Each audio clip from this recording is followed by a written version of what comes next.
Hello guys, welcome to my channel. நம்ம channel நீங்கள் புதுசாக பார்க்குறீங்க அப்படின்னா சப்ஸ்கிரைப் பண்ணி நம்ம சேனலில் சப்போர்ட் பண்ணுங்க. சுந்தர் சி கடைசியாக இயக்குனப்பட அரண்மனை 4, அதுக்கடுத்து பார்த்தீங்கன்னா கலகலப்பு 3ஆம் பாகத்தை வந்து இயக்குறாரு அப்படின்ற மாதிரி சொல்லப்பட்டுச்சு. ஆனால் அவர் பார்த்தீங்கன்னா புது ஸ்கிரிப்டை பார்த்தீங்கன்னா கையில் எடுத்திருக்காரு. வடிவேலு, சுந்தர் சி இவங்க நடித்து பார்த்தீங்கன்னா பல ஆண்டுகள் ஆயிடுச்சு. அதுக்கப்புறம் பார்த்தீங்கன்னா இந்த படத்தில் தான் இணைஞ்சிருக்காங்க. இந்த படத்துக்கு பார்த்தீங்கன்னா பேர் கேங்கர்ஸ் அப்படின்னு பேர் வச்சுருக்காங்க. இந்த படத்தோட ஷூட்டிங்லாம் பார்த்தீங்கன்னா ஆல்மோஸ்ட் முடிஞ்சிருச்சு.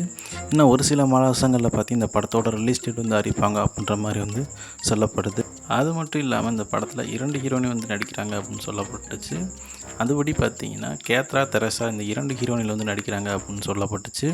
இப்போ பார்த்தீங்கன்னா இந்த படத்தில் இன்னொரு ஹீரோயினுமே ஜாயின் இருக்காங்க. சீரியல் நடிகையான வாணி போஜன் பார்த்தீங்கன்னா இந்த படத்தில் நடிக்கிறாங்க. இப்போதைக்கு அப்டேட் பற்றி இந்த படத்தில் இதான் கொடுத்துருக்காங்க. இந்த படத்தில் காமெடிக்கு பஞ்சமே இருக்காது அப்படின்னு தெரிஞ்சுக்கலாம். அந்த படத்தில் சுந்தர் சி இயக்குனார் அப்படின்னாவே பார்த்தீங்கன்னா நல்ல காமெடியான ஒரு படமாக இருக்கும்.